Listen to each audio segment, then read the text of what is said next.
शेतकऱ्याच्या पोरांनो, निराश होऊ नका. येणारं युग आपलंच आहे, विश्वास ठेवा. तुमची बलस्थानं ओळखा. दूध, अंडी, मांस, मटण, अन्नधान्य याच्याशिवाय जगाला पर्यायच असू शकत नाही. म्हणजे थोडक्यात आपल्याशिवाय या जगाला पर्यायच असू शकत नाही. कुणी कितीही जागीरदार असला तरी नोटा दळून खाऊ शकत नाही किंवा डाटा मळून त्याची भाकरी बनवू शकत नाही. येणारा काळ आपलाच येणार आहे, फक्त थोडी तग धरा. कसल्याही परिस्थितीत जगा. जास्तीत जास्त चारा पिकं घेण्याचा प्रयत्न करा. शेळी, मेंढी, बकऱ्या काय पाळायचं त्या पाळा. गोठा तयार करा.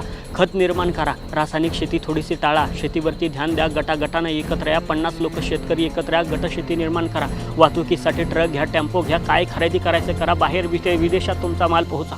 गावकी भावकी हेवे दावे, गावातले भांडणं बांधावरनं भांडणार, जाळ करा या गोष्टीचा. गावातलं राजकारण पेटून द्या. काही घेणं देणं नाही. स्थानिक प्रतिनिधी, साहेब, आमदार ह्या त्या गोष्टी जशी काशी करायची करून द्या ह्यांना. काही घेणं देणं नाही. यांच्या नादाला लागू नका. आपल्याला स्वराज्य उभं करायचं आहे. फक्त या गोष्टीवरती ध्यान ठेवा. आणि शेतकऱ्याच्या पोरांनो, हातातलं तेवढ्या मोबाईलचा जाळ करा. अरे महत्त्वाची माहिती ठीक आहे, पण तासनतास त्याच्यावरती झटत बसायचं, काहीतरी पाहत बसायचं, जिकडं नाही तिकडं डोकं लावायचं, स्वतःचं डोकं हँग करून घ्यायचं. कवर चालणार आहे या सगळ्या गोष्टी. महत्त्वाच्या माहितीपुरता मोबाईल ठीक आहे, परंतु त्या मोबाईलच्या जगातनं थोडंसं बाहेर निघा. शेती व्यवसाय प्रचंड मोठा आहे. जगाला आपल्याशिवाय पर्याय नाही. जेवढं कष्ट करता येईल, राबता येईल, उच्च विचार ठेवता येईल तेवढे ठेवा. अरे एक मर्सिडीजवाला सुद्धा तुमच्या भाजी आणि भाकरीशिवाय जगू शकत नाही. त्याची मर्सिडीज तुम्ही खरेदी नाही केली म्हणून तुम्हाला काहीच फरक पडणार नाही, पण त्याला दिवसातनं 3दा तुमची भाजी भाकरी लागते. त्याच्यामुळं आदरानं तुमच्याकडे सगळं जग बघायला लागेल. तुमचा व्यवसाय 1 नंबरचा